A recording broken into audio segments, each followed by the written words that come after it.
I'll ask you something, and I want you to answer it honestly. When did you last send an email to your list? Not a transactional one, not an order confirmation or a receipt, an actual email. The kind where you wrote something, hit send, and hoped someone on the other end found it useful or interesting.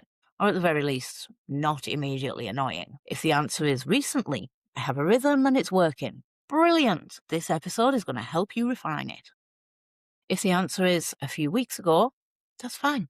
We've all been there. If the answer is I started, did it for a bit, built a whole content calendar in a very optimistic Sunday afternoon moment, then life happened and I haven't opened the calendar since. And now there's been so much time between my last email and now that sending one feels weird and I don't know how to come back from it. Hi, this one is for you specifically. Also, if the answer is I send emails constantly, 3 a week, sometimes more. My open rates are going down and I'm not sure why.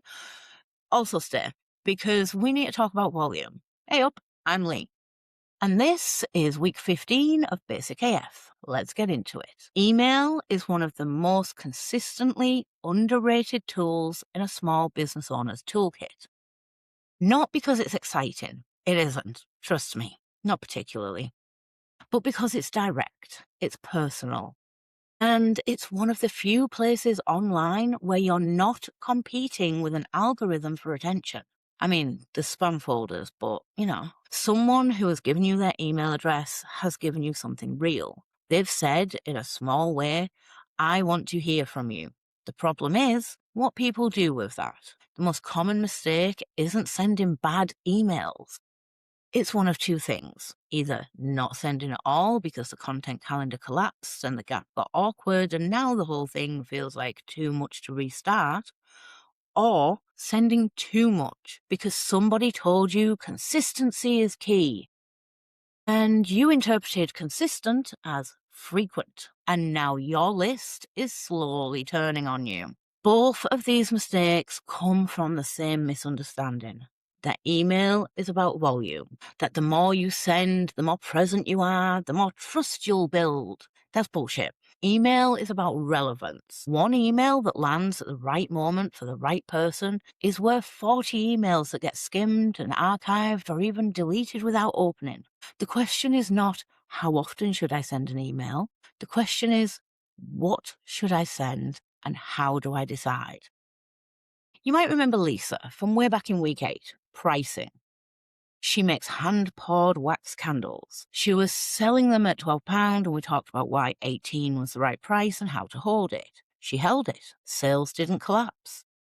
A few people grumbled, one person left a slightly pointed comment, and the rest just bought candles. Lisa has been growing steadily. She sells at 2 local markets, through a website, and she's in early conversations with 2 independent gift shops about stocking her candles. She has an email list of about 340 people, customers who have bought from her, people who signed up at markets, a handful who found her through Instagram. She started an email newsletter in January with enormous enthusiasm. She mapped out a content calendar for the whole quarter. Week 1, the story behind her most popular scent. Week 2, how soy wax is made. Week 3, behind the scenes at a market. Week 4, a new scent launch. She sent week 1. It went well. Good open rate, 2 replies, even a sale that she could directly attribute to the email. She felt great. She sent week 2. It was fine. Decent open rate, no replies, no obvious sales. She didn't send week 3 because that market weekend was chaotic and she didn't have time to write it and then it felt too late to send. So she just skipped it.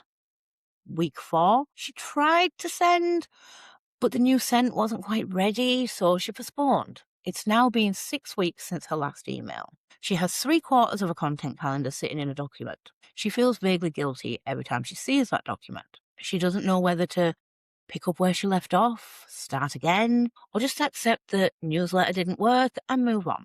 The newsletter didn't fail. The system around it failed. And the system failed because it was built on a schedule, not on a reason to send. Let me reframe how you think about what to send and when. As I said, the question isn't, what am I supposed to send this week according to my calendar?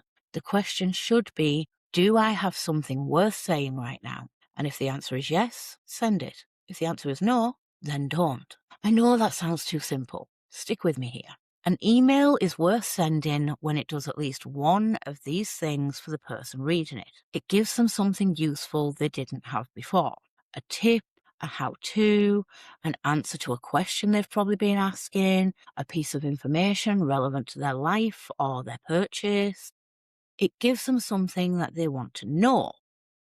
An update on something they care about, a new product, a restock, a change in how you work, something happening in your world that's relevant to theirs. Or it makes them feel something real, not manufactured emotion, not performative vulnerability, something genuine. A story about why you do what you do, an honest reflection on something that happened, a moment of connection that doesn't feel like it was written by a marketing robot. If an email does none of these three things, it's filler.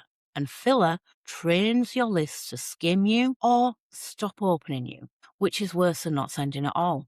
For Lisa specifically, an email worth sending would look something like the story behind why she picked the scents that she picked for Christmas collection, a practical guide to candle care that extends burn time, useful, relevant, not a sales pitch, a message that says, I'm at the Exeter Market this Sunday.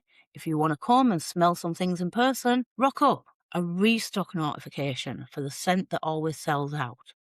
An honest note about what it's actually like to run a small candle business in November when everyone wants everything at once. None of these require a content calendar. All of them require Lisa to notice when she has something worth saying and then say it. So how often is often enough? Here's a rough guide that works for most small businesses at the early stages. Once a month as a minimum for staying in someone's memory. If you go longer than 6 weeks without an email, a meaningful percentage of your list will have forgotten who you are by the time you send one. Not because they're fickle, because they're busy and human and their inbox is full. Once a fortnight is a good sustainable rhythm for most people. Frequent enough to stay present, infrequent enough that each time the email has time to be worth sending. Once a week works if you consistently have something worth saying every week. If you're sending weekly because you think you should be, and you're filling emails with content just to fill them, drop it to fortnightly. More than once a week is almost never necessary at this stage and is often counterproductive. There are exceptions: a launch, a time-sensitive event, a specific campaign with a defined end date. But as a default rhythm for a small business with a list under 1,000 people, more than weekly is usually too much. The most common reason email open rates drop over time isn't even frequency, it's relevance. Specifically, it's writing for a theatrical advantage average subscriber rather than for the actual human being on the other end. When Lisa writes about the art of slow living because she saw it on another candle brand's newsletter and thought it sounded good, she's writing for a fictional subscriber. When she writes about why she reformulated her amber and sandalwood scent because 3 customers mentioned it smelled slightly sharp, she's writing for her actual list. The second one lands. The first one doesn't, even if it's technically better written. Write for the people who are actually there. You know something about them. They bought your candles, or they came to your market stall, or they signed up because they like what you make. Start from that, not from what you think a newsletter is supposed to sound like. So coming back after a gap, this is something that I know a lot about. I took a 2-year break from my business, and I kept my mailing list. Because I know this is sitting in the room for a lot of you, if there's been a gap, a few weeks, a few months, the way to come back is not to write a lengthy explanation of where you've been. It's to just send something worth reading and not mention the gap at all, unless like me, you were gone for 2 years, in which case apologise for ghosting them. Nobody on your list is tracking your send frequency. They're not sitting there thinking, it's been 43 days, where's Lisa? They've been living their lives. When an email from you lands in their inbox, they'll read it or they won't, based on whether the subject line looks interesting, not based on when the last one was sent. Just send the damn email. Don't apologise unless you really have to. Say something worth saying. So back to Lisa. Lisa sent an email last Tuesday. No mention of the gap. No apology for the silence. She's just finished a big batch of a new scent, something warm and herby, lemon, something or other with rosemary, and she was genuinely excited about it. And she wrote about that. 2 paragraphs, a link to buy, a note that she had 50 units and they'd be gone by the weekend, 34 sales in 48 hours. Best email she'd ever sent. Also, the least planned. She's not going back to the content calendar. She's going to send an email when she has something worth saying. Aim for roughly once a fortnight and stop treating it like homework. So what's this week's task? 2 things. 1, write down 3 things happening in your business right now that your list might actually want to know about. Not manufactured content, real things. A new product, a behind the scenes moment, a useful piece of information, something you've learned, something that's coming up. You know the kind of thing. And 2, send one of them this week. Not perfectly, just send it. There's a worksheet, as always, that'll help you go through this in the Basic AF course tab if you join the BBS community. It'll help you figure out what's worth sending and build a loose rhythm that doesn't require a content calendar to sustain it. When you've sent your email, or if you're stuck on what to send and want a second opinion, come on into BBS community. Drop in the subject line or the first sentence or just the topic.